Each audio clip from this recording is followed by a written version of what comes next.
So take a minute and let's take a minute and recall the chain rule, the single variable version of the chain rule. This is a rule for derivatives of a composition of a function.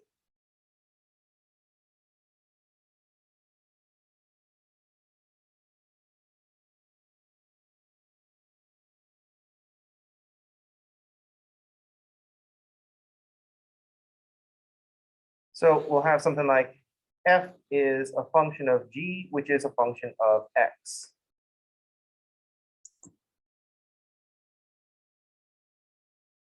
And we want to be able to take the derivative of this composition.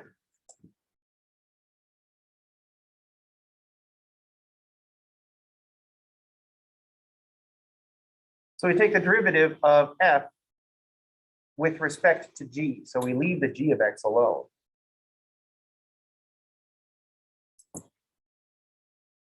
And then the chain rule says multiply by the derivative of the inside. So this is a common way to view the chain rule.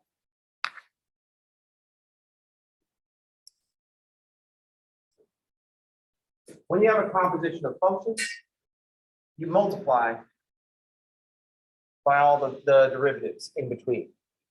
So what we have here, this first one is the derivative of f with respect to g. And we're going to multiply by the derivative of g with respect to x.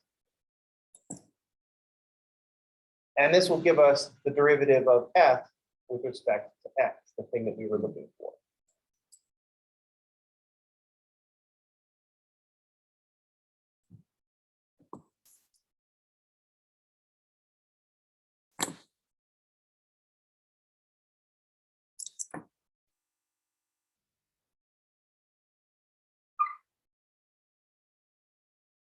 So this is the chain rule. This is for derivatives of a composition. What we have is f is a function of g, and g is a function of x. So ultimately, f is also a function of x. So it makes sense that we would want to know the derivative of f with respect to x. Questions on the chain rule? I know normally it's a dy dx is equal to dy du times du dx. So that's the normal way we see it in Leibniz notation. Those are the normal letters we use. You're right, dy dx is dy du times du dx.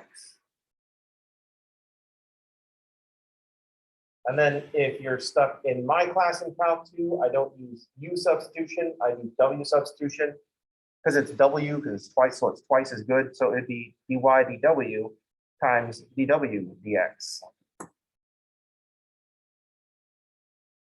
What we're saying here is that y is a function of w and w is a function of x.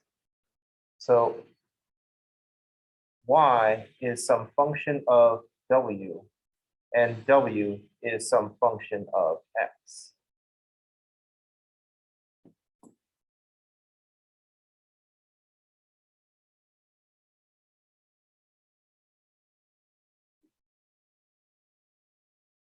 So if we put that together, y is a function of, y is f of g of x. So here's a chain rule for functions of a single variable. Now we need to include functions of more than one variable because that's what we're all about here in multivariable calculus. It's like right in the name. Let's talk about the chain rule for functions of more than one variable.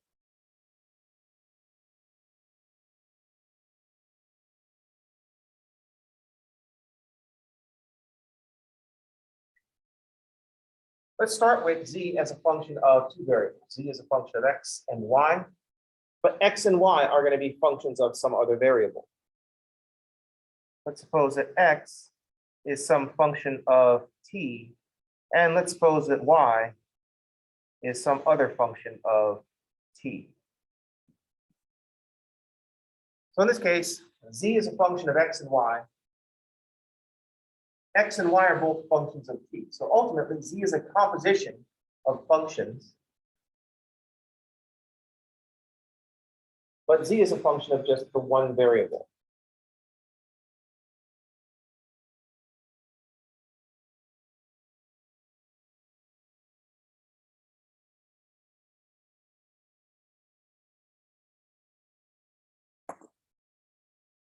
So it makes sense, since z is ultimately a function of t, it makes sense that we would want to know what dz dt is.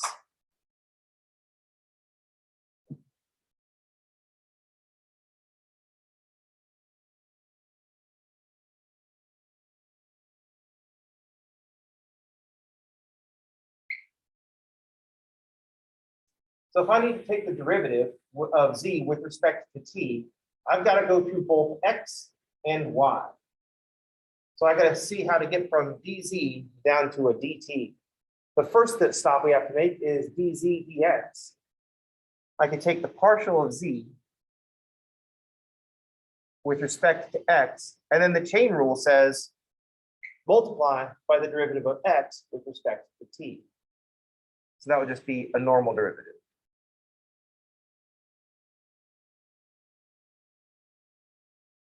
But there's another way to get from dz down to dt. I could go through y. I might need so I'm going to need to include that, the partial of z with respect to y. And the chain rule says multiply by the derivative of y with respect to t. So I had these two paths from z to t. The chain rule says multiply by the derivative of the inside, but what should we do with these two paths? Fortunately for our heroes, it's exactly what we would guess we do.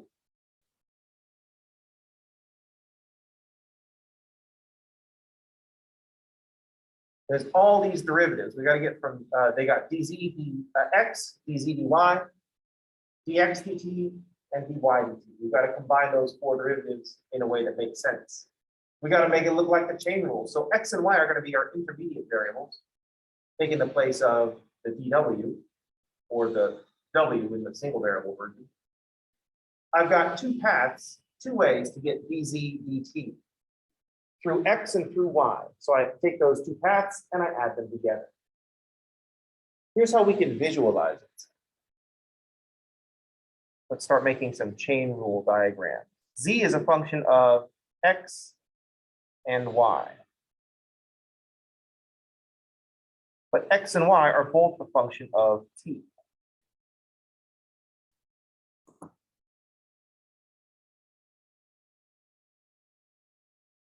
Now we just start making derivatives on the way down. So this first branch here from z to x, that will be the derivative, partial derivative of z with respect to x. And then the path from x to t is the partial of x, or the derivative of x with respect to t. I get to write regular old derivatives because x is a function of just one variable. Over around the other side, I have the partial of z with respect to y. And then we're multiplying by the derivative of y with respect to t. Each path from z down to t, each path from z down to t is going to be one term in our chain rule. So I've got the path dz dx times dx dt. And I've got the path dz dy times dy dt.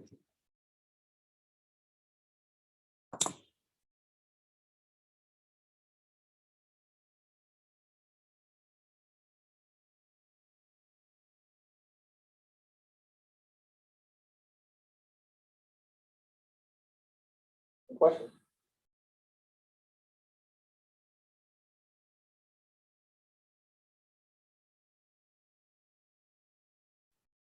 If we have a function of three variables, and each of those is a function of just one variable, let's suppose that W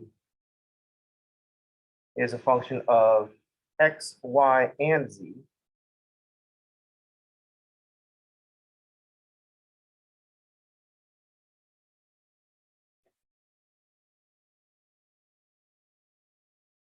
And X, Y, and Z are all going to be functions of one variable. So X is some function of T. Y is some other function of T. And Z is now some other function of T.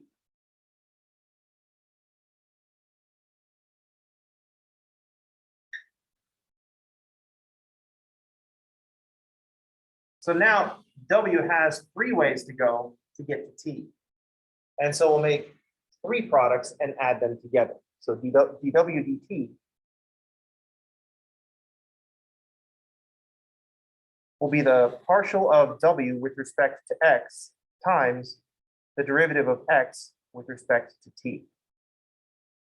Another path that we could have is the partial of W with respect to Y, and then we will multiply by the derivative of Y with respect to T. And a third path would be the partial of W with respect to Z, and we would multiply by the derivative of Z with respect to T. Each of those paths from W down to T will be one term in the chain rule.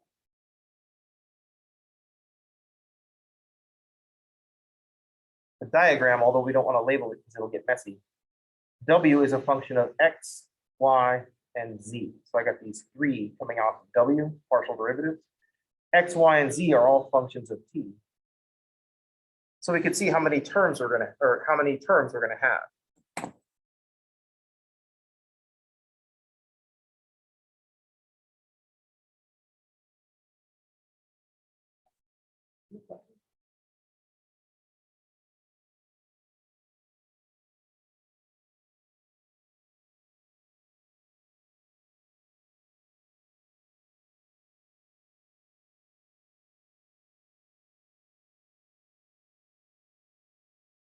So let's see what happens if we have a function of two variables, and each of those two variables is a function of two other variables.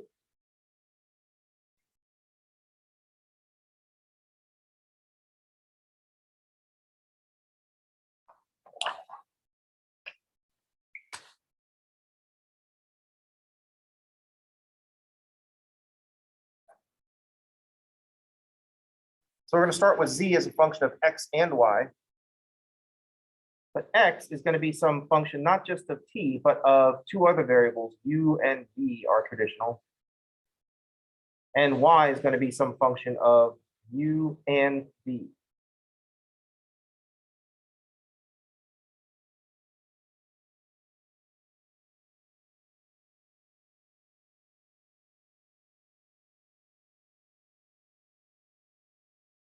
So now ultimately Z is a function of both U and V with X and Y in the middle.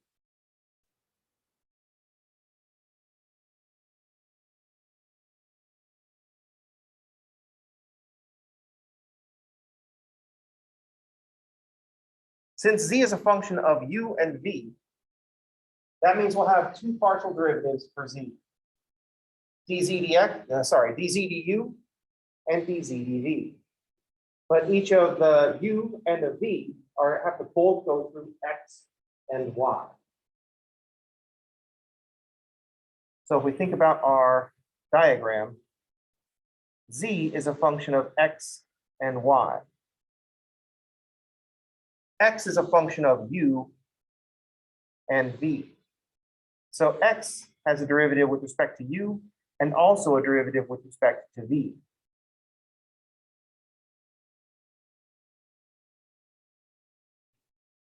On the other side, Z has to get to U and V, but this time through Y. So we have dz dy, and then dy du, and dy dv. So we can see we've got a lot more paths through because we have a lot more places to go. Z has to go through X to U and V, And then z has to go through y to u and v. We multiply going down each of these branches. So dz du is the partial of z with respect to x times the partial of x with respect to u. Then there's another path from z to u through y. Partial of z with respect to y multiplied by the partial of y with respect to u.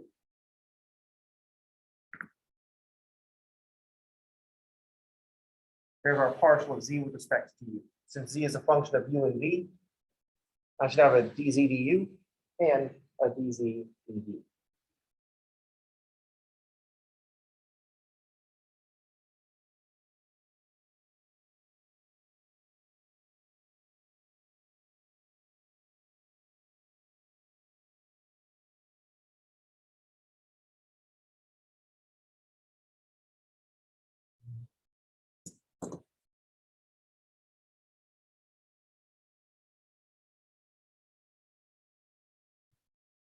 Question?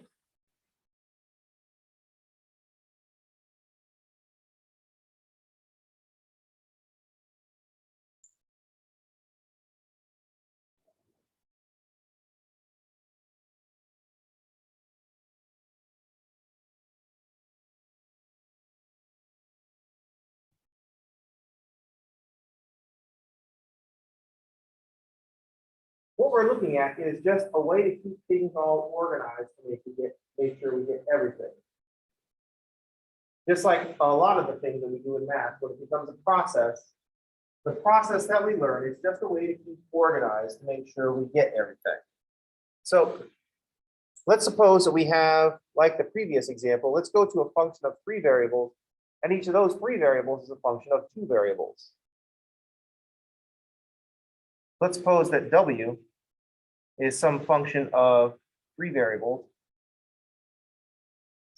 And let's make x, y, and z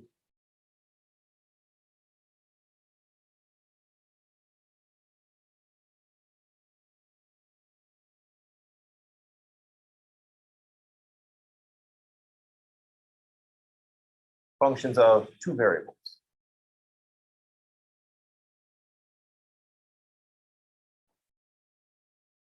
Once again, this is just a matter of trying to keep everything organized. I need to get from dw to du and dv. W is ultimately a function of u and v.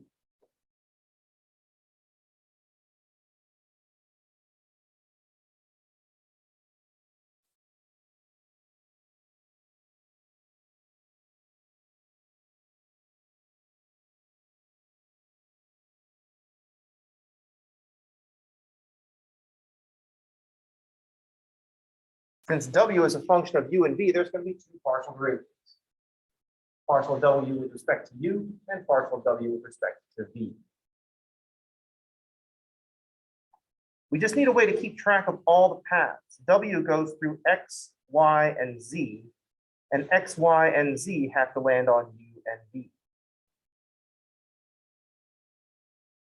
So if we think of all the paths from w to u, w goes from x to u, w goes from y to u, and w goes from z to u. So if I want the partial of w with respect to u, I first go through x, partial of w with respect to x times the partial of x with respect to u. Then we go through y, the partial of y with respect to, partial of w with respect to y times the partial of y with respect to u. And then finally we go through z, partial of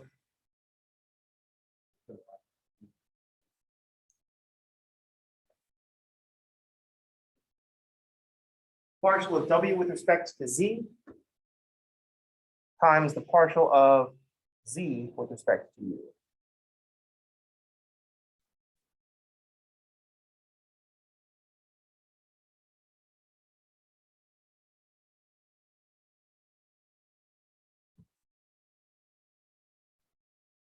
And then for the partial of w with respect to v, we would just have 3 different terms. from w to x, dw dx, dx dv, dw dy, dy dv, dw dz, dz dv.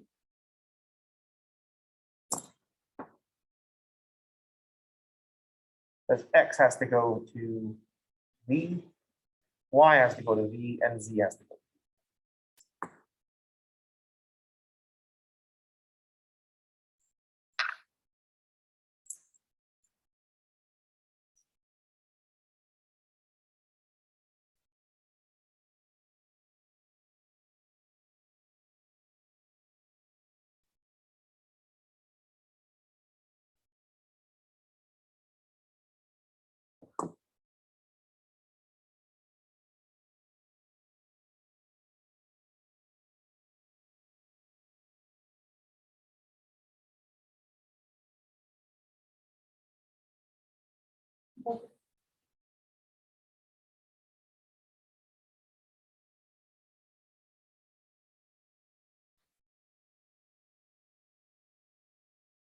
So this is broadening our understanding of how the chain rule works. For the most part, we learn a very operational, we get a very operational view of the chain rule for finding the derivative of the composition. And the rule is pretty much boiled down to we multiply by the derivative of the inside. But here we really want to look at the Leibniz notation version of things and think about all the ways that we could write a partial of w with respect to u. And we can go through x, through y, and through z. So that first row will determine the number of terms we're going to have. And then that second row will determine the number of partial derivatives. Any questions?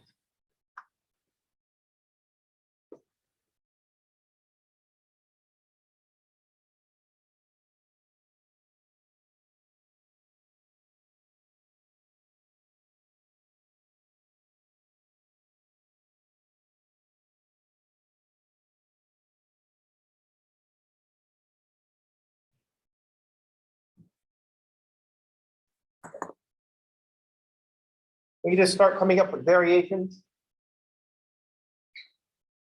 and see where we land. So z is a function of two variables, but those two variables are functions of three variables.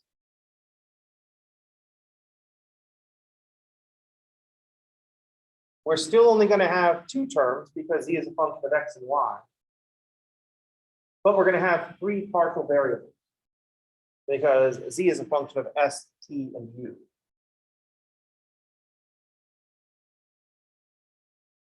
Three partial derivatives.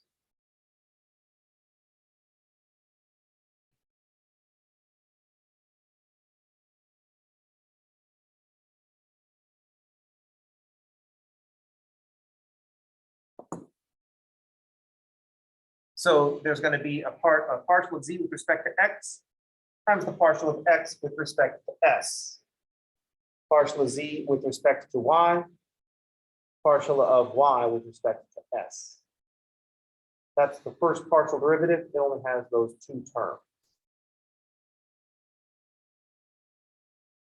Questions?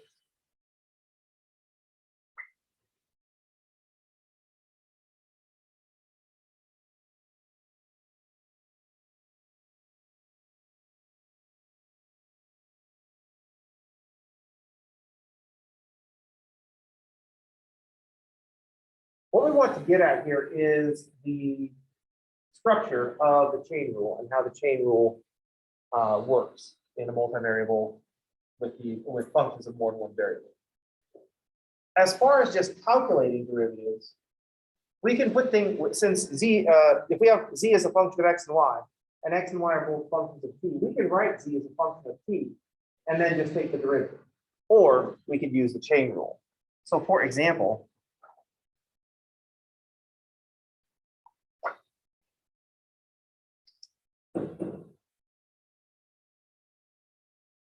let's suppose that z is a function of x and y.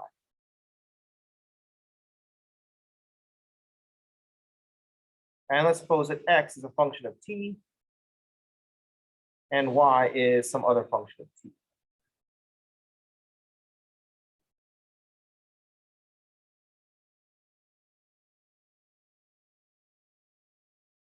We could do partial derivatives, or we could just put everything together. If the goal is to just find dz dt, we could just figure out what z is as a function of t and then take the derivative.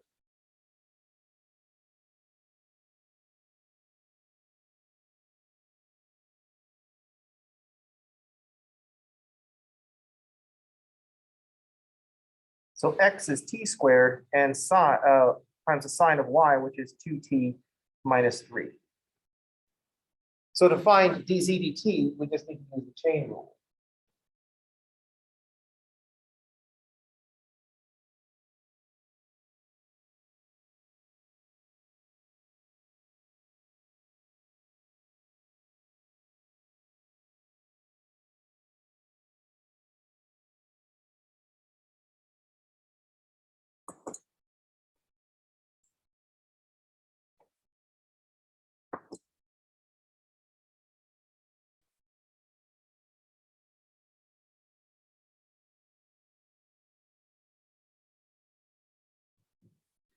For a problem as small as this, that might be all we need to do. If the goal is to find dz dt, then you might as well just put it all together into one function. But we would want to see the chain rule in action. So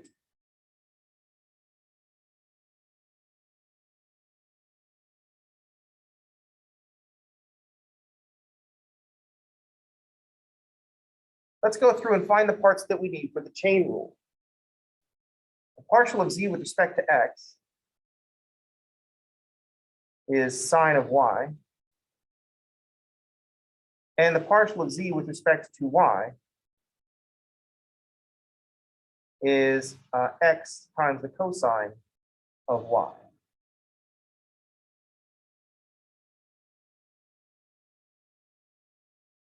X is t squared, so dx dt is 2t. Since y is 2t minus 3, dy dt is just 2. And now we can see all the parts that we're going to end up with. The derivative of z with respect to t will be partial of z with respect to x.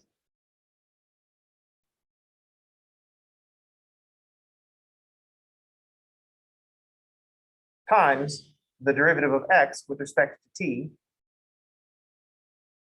plus the partial of z with respect to y times the derivative of y with respect to t.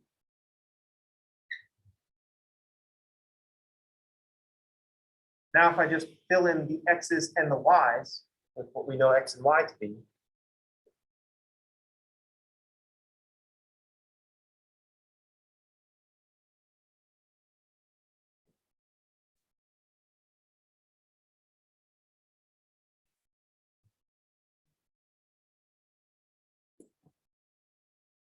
we get the same thing that we had before.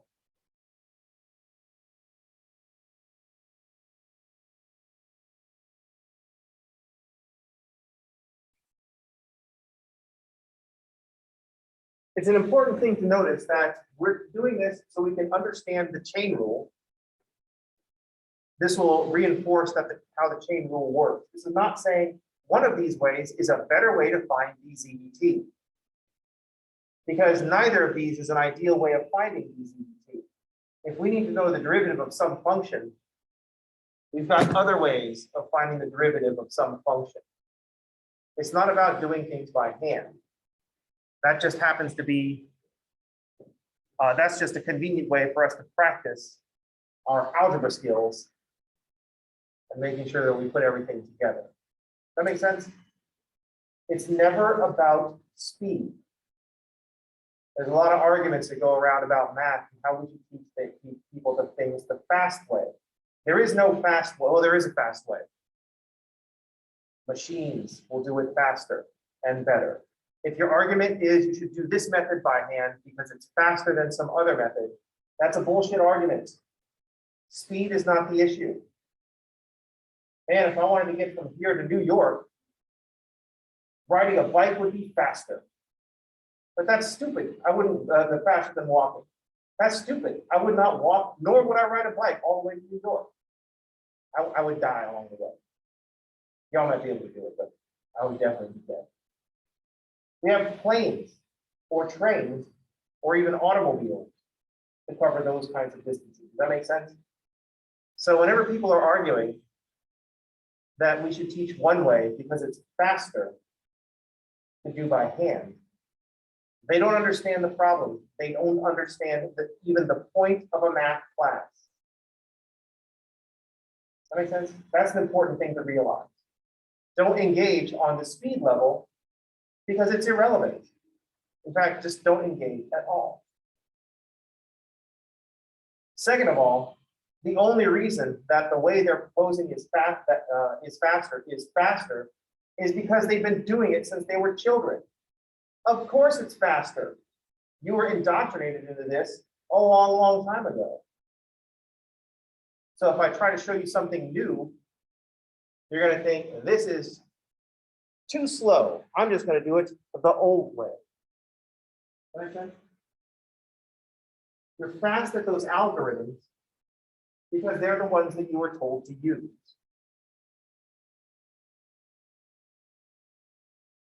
Never mind that speed is a BS argument when it comes to learning math. Because the faster you go, the less you're going to be paying attention to stuff. You know what I mean?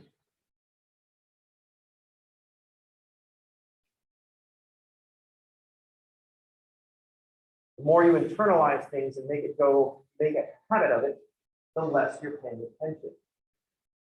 Usually when I walk out the door, I say, all right, I got my backpack, I got my lunch, I got my phone, I got my keys, right? I gotta have all that stuff.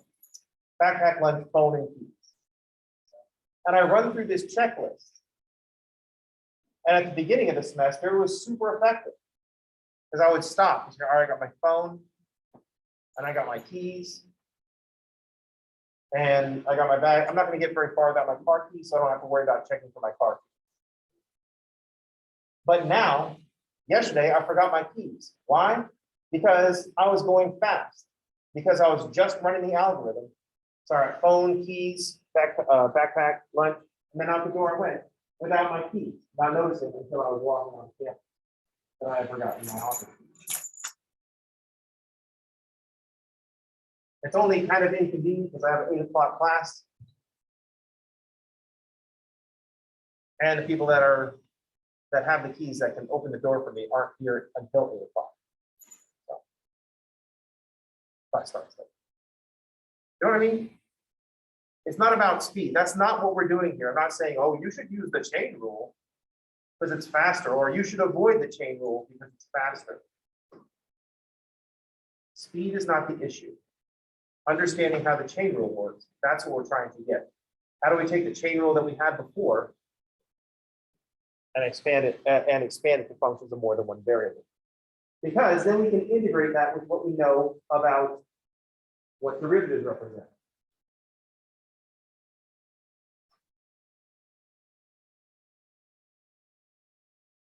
We can think of your mileage as being a function of your engine speed and your actual speed. If you're running your engine at a higher RPM, then you're going to be burning more gas. If you're using those RPM to go faster, then you're going to cover more distance. So we can think of your mileage as a function of those two variables: engine RPM, engine speed, and ground speed. How do we combine those two? That would be all about the clean. Any questions? How's everything okay? We look so sad. Is there a physics test or something? Physics tests always make people sad. I don't know why.